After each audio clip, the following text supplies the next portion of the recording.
Welcome to the Hit Like a Girl podcast. This is High Tea with Grace, where we spill the tea on HIT. I'd like to welcome Danielle Grasso, Senior Product Manager at Force Therapeutics. Now, they're a provider-driven patient engagement platform primarily for patients recovering from musculoskeletal conditions. I'm excited to get the therapeutic side of things on this show today. Danielle, thanks for joining us. And thank you for having me, Grace. I'm super excited for this conversation. So tell me a little bit about your personal journey that got you into the role that you're currently in. Yeah, absolutely. So from a very young age, I've always been super passionate about healthcare. When I was in grade school, I was that kid who used to go behind my parents' back, watch medical shows like Mystery Diagnosis and House and all of that. Unfortunately, I've also dealt with the loss of many family members due to cancer and other diseases. So that kind of fueled my passion for healthcare even more. I saw firsthand really the difference that a good doctor could make in patients' lives and their care. So I really wanted to be that doctor, and I really wanted to be that person making the difference from a very young age. So I've also always been a super empathetic person with really high emotional attachment. So I'm that person who cries after watching a super cute Christmas commercial. Mm-hmm. So with that being said, I always thought I wanted to be on the clinical side of healthcare. I was certain I was going to be a doctor. I was a biochem major in school and started on the pre-med track. I quickly realized that wasn't the path for me. Too much empathy to really be a doctor. I really didn't think I could deal with handling patients and those hardships on such a personal level every single day. Oh, yeah. So I pivoted more into research, thinking that was really the only other option for me career-wise as someone who wanted to have such a big impact on patients. So with that, I was bored. I felt super unfulfilled with research and academia. Obviously, research is super important. It drives a ton of innovation, and we'd be nowhere without that. But I really just dreaded the slow pace and how closed off lab life was. Yes, it's like doing homework over and over and over again, which is important homework, but for some personalities, that's exactly up their alley, but you realized it wasn't right for you. Interesting. Exactly. So I'm a big collaborator. I love working with others. I'm a firm believer that the best work is a result of various perspectives really coming together. So I knew I had to find something that made a difference on a larger scale and at the same time allowed me to practice collaborative work. So after graduation, shifted a little bit, started to apply to a bunch of health tech startups. I started at Force right after graduation, and I was really just fascinated by the intersection of technology and healthcare, especially how healthcare as an industry was just really lagging in terms of technology and adoption there. In every other aspect of our lives, we are surrounded by technology. We're attached to our phones. We have TVs in every single room in our house. And healthcare, it's really lacking. And I mean, we're doing a better job now, of course, but I was just in general fascinated by that. So my initial role at Force, I started on the client success team and really just got to know the various patient and provider personas, the issues that they faced. And I really did enjoy that. At the time, Force didn't have a product team, but I was always that, that go-to person for the engineers as we were building new features to really get that patient-facing voice because like I said, we didn't have that product team. Yeah.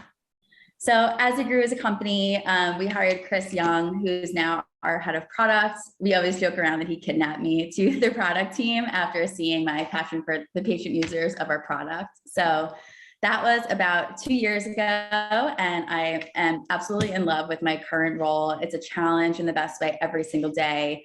I get to practice empathy. I get to advocate for patients every day and improving healthcare as a whole, all while working that collaboration aspect and working with not only external stakeholders, so patients and providers, but with various teams within our company to ensure that we're delivering the best experience possible for patients, providers, and healthcare as a whole. Wow, that's really fascinating. So tell me all about Force Therapeutics. What is your mission over there? So our mission, we are really focused on being the tether between patients and providers outside of the four walls of the hospital. Yeah. I think we really pride ourselves on keeping patients at the core of our vision, which I really truly believe that differentiates us. So just to take a step back, our founder and CEO, Bronwyn Spira, she founded Force about 10 years ago. She was a practicing physical therapist, and there was just such a huge gap in when she would see her patients in the clinic and when they would go home. She felt like they would kind of just go off the rails. And she really sought to, like I said, fill that gap and make sure that patients are getting good care, not only within the walls of the hospital, but at home. So I think with value-based care, and even more recently, the COVID-19 pandemic, we're seeing patients spending less and less time in hospitals and clinics and more time recovering at home. Yeah, So, especially in physical therapy. I mean, it's such a hands-on situation. I could imagine having that at home to be very important and impactful in this season. absolutely. And physical therapy, like you said, it's so hands-on and it requires constant attention as well. So that extra tether is really needed. And I think, like I said, patients are obviously at the core of our mission, but we are a provider-driven patient engagement solution. So we're always keeping providers in mind as much as we're keeping patients in mind. So I know you had an episode about a week ago about provider burnout, and it's a really, really big issue in the industry right now. So one of the big things that we focus on is scaling provider workflows. So like I said, provider burnout is huge. We need to make sure that providers are spending time on the things that they actually should be spending time doing. So we really try to mitigate provider burnout, automating common workflows, and taking really that admin burden off of providers so they can actually care for their patients. So things like teaching in-person classes, chasing down patients to complete their forms, making phone calls to every single patient without any insights on who needs the most attention. We're kind of helping providers with that. And at the same time, really just making sure that patients are an active member of their care. So that's the whole patient side of it. I think lately we're hearing a ton of buzz in the industry about patient engagement. We're really focused on patient activation though. You can't have patient engagement without that patient activation. So I think it's really cool that we're living in a world where we're thinking a lot about patient centricity. We don't live in a world anymore where a provider is making 100% of decisions without input. Yes, true. With impact from the patient about what they read on WebMD or what they know through their research. And yes, very interesting. Exactly. So we're seeing shared decision-making, huge shift in mindset for patients, providers. Patients are now more involved and more in control than they were in the past. So we really need to empower patients to realize this. And that's the whole idea with patient activation. So once we make those patients active members of their care, that's when we're ready to go. We can engage the patient even more. They're those active members in their care. We're driving better outcomes. And all in all, that really just benefits providers, benefits the patient, and it benefits the healthcare system as well. Yeah, that's really interesting. So I'm interested in hearing too about how Force kind of differs from others in the space. What do you really stake your claim on? It sounds like you put a really big impact on patients, and that's amazing. What are other things that are differentiators for you all? Yeah, I would say just keeping patients at the core of our vision really just drives us to be different. And then just taking both the patient and the provider side of everything, considering that in everything we do. So with others, I think you see focus on solely patients or solely providers. We make sure to really position ourselves at that critical intersection of patients and providers so that everyone is benefiting from the platform. Everyone's using it. If a patient's not using the platform, providers are going to get no benefit out of it, and kind of vice versa. If the providers aren't using the platform, the patients are. Everything is going into this, and the patients feel like their care team's not on the other side. So we really take that to heart, and we structure our product teams that way. So the team I'm leading right now is the patient engagement team. So just focusing on the patient experience. What can we do for our providers so that they're giving patients the best care and the best possible experience? And what can we do for our patients directly so that they're remaining engaged in their care, having the best outcomes as possible? Our other product facing team is the care coordination team. They're focusing more on the flow of data so that we can really personalize the patient's experience. We have the bidirectional flow between us and the hospital medical records. So just keeping everybody fully in the loop and armed with all the data that's necessary to care for a patient. Wow, really interesting to have that data and analytics side of things as well. I'm interested from the financial perspective. I've been reading a lot about patient-reported outcome measures, PROMS, they call it, take me to your prom, but not really that. But PROMS, they can lead to greater reimbursement under a lot of the value-based care initiatives. What are the benefits of a well-designed tool for therapeutics at home to help with PROMS and other financial incentives and reimbursement structures? Yeah, so I think we see, especially with our patient demographic, one of the biggest blockers to patient activation and patient engagement is ease of use. So what's really important there is making sure we have a usable patient-centric platform with personalized interactive content to optimize the patient experience. So the tool needs to be easy to use. It needs to be, like I said, patient-centric. So what we do, we try to keep everything with patient-centric language. So we do brand with the provider name, the provider image, just because we see that when patients feel like they're being watched, as adherence is higher.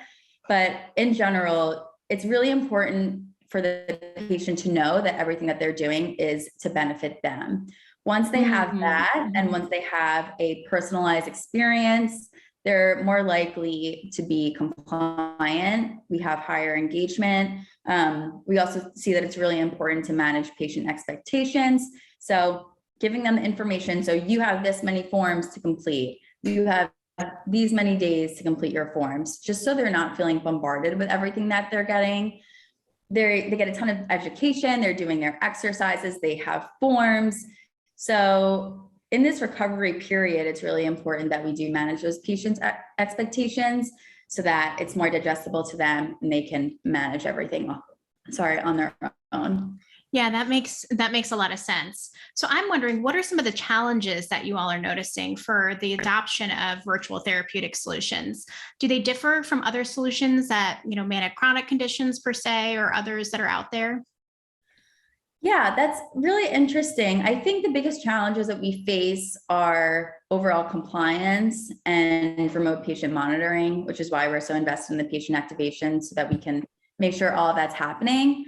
I think, a lot of our patients are your total knee, your total hip replacement. And while the average age of those patients who's getting that surgery is decreasing, we do tend to get a lot of older folks who might not be as tech savvy as you and I are. Oh, yeah. So that's certainly a challenge, especially in healthcare when there's a lot of security implications. We need to have strong passwords and so on. So for example, strong password setting, that's a much bigger issue for an older patient compared to somebody like you and I, who at this point, we're probably using a strong password keeper and using that regularly to log into the various sites that we visit every day. It's so funny. You'd never think about the passwords, being an actual barrier to bettering your own health. I've seen hilarious memes talking about that. Like, I cannot possibly have one more password, but you need to for the security, obviously, of your own data as a patient. But yeah, that's fascinating that passwords is sometimes a challenge. Yeah, you wouldn't think so, but with that demographic, there's a lot of those types of challenges that you don't necessarily think of right away. I grew up using technology, we're way more used to it. And that older generation, it's not really the same. So we also see varying levels of access across different demographics. So rural communities with poor access to internet, or something even as simple as spouses sharing email addresses, which we actually see a ton. My parents share an email address and it's just a total cluster when my dad deletes an email that my mom didn't want deleted and whatnot. So those little things really do make a difference. So I would say that's a challenge, but in general, we do always think about our patients. As a product manager, I'm always putting myself in our user's shoes. That's my job. So when we're designing, we are always keeping those patients in mind. We do a ton of usability testing with patients of a similar demographic, just to make sure that everything is usable for patients before we actually release it. And I tend to keep up a cadence too of just doing user interviews with patients every week, just to hear from users of the platform, what they liked, what they didn't like. I think, sometimes we forget that recovery is so individualized and it is so deeply personal. So that really, I think, helps keep me grounded and helps me consider every single perspective out there. Such a powerful thing to include that patient voice in the innovation process. And kudos to y'all for doing that and doing that well. I'd love to dive in a little bit into this adaptive patient education that you mentioned. What does a patient do in particular that would trigger different pathways in terms of what care instruction videos they get, what exercise videos they get, other therapeutic options they might have? What are certain things that the patient could do that would trigger those different pathways? Yeah, well, I think something that's really cool is that we don't only rely on the patient to trigger those. Again, taking the burden off of the patient, not having them, the forms fatigue is a big thing. So I think we get a ton of data from the EHRs, the EMRs that help us be fully equipped with all the data possible. So that's kind of like a baseline for assigning patients protocols, various education and care instructions and exercises. Once the patient's then in the platform, they are filling out some forms. They are giving us some demographic information. So really just making sure we're asking targeted questions, getting to the point, not asking them lengthy questions. So a simple example is if a patient tells us they're not a smoker, don't give them a care instruction about smoking cessation before surgery. True. Mm-hmm. So I that think is so interesting. You don't think about things like that, like just taking out that extra legwork. And we always hear about the administrative burden that patients have to go through. So that's very fascinating that you guys think through that even in your patient education sections of the things that you do. So I'd love to dive a little bit more too into your personal story. What are some things that you do as a busy executive in Miami, Florida, to work your best and just stay on top of your game? I am a highly organized person. I think organization is really key to everything. I'm a huge list person. I have a to-do list for every part of my life. I'm the same. I'm like a list addict. If you look at my notes section in my phone, it's just list after list after list. And I'm always updating my list. I think that's very important though. I am old school in the sense where I'm always carrying around a notebook with me and jotting things down. I love having that pen and paper connection. I think it helps me just retain a little bit more. So on top of that organization, I think self-care is huge. So morning workouts, making sure I'm making time for myself before taking on the day. Taking walks and taking breaks throughout the day. So being in Miami, we have a park right next door. That's nice. Every single day. So just taking the time to step back. I think, there's a lot of thoughts out there. You have to grind all day. You have to work your hardest all day, which you definitely do, but it's just as important to take the break, take the step back. Otherwise, you're going to be burnt out. So I just, in general, make sure I prioritize that time for myself. And I think at my company too, we do a really good job of enforcing that. And it's definitely welcome to take that step back if you need it. That's amazing. That's really nice to have that support from the company that you work for too. So I'm wondering, what are some strategies too that you have to overcome obstacles that you have in your way? Any obstacles that you've experienced throughout your career, throughout your personal life, interested to hear about some of those strategies that you've just implemented. I think the biggest thing for me is not being reactive. And this is something that I recently learned. So rather than, you're faced with an obstacle, it's definitely stressful whenever you're faced with an obstacle, not reacting immediately, taking a step back and think. With that, making sure you're asking a ton of questions. It's okay to not have the answer to everything. Questions are super important. Even repeating what you already know with your other stakeholders to make sure that you have all the information equipped to move forward. Not being afraid to ask for help is something that I definitely struggled with throughout my career. I was a very independent person, I think, when I started my career, but now I'm way more open to help. And, it just digging into that collaboration. We have the best outputs when we are collaborating, when we have different perspectives. No one's expected to be 100%, come up with the exact solution every single time you're faced with an obstacle. So just keeping that in mind. And I think the last thing, I would call myself a very positive person. And as naive as this may sound, I think just keeping in mind everything is possible. It might take some time to come up with a solution, but at the end of the day, it's possible. I take a look at the healthcare industry. I take a look at my career, and I am just fascinated with the strides that we've made and the strides that we are making, and how many people in the health tech industry as a whole are working to solve problems that I never thought we would be able to get to the place where we're at today.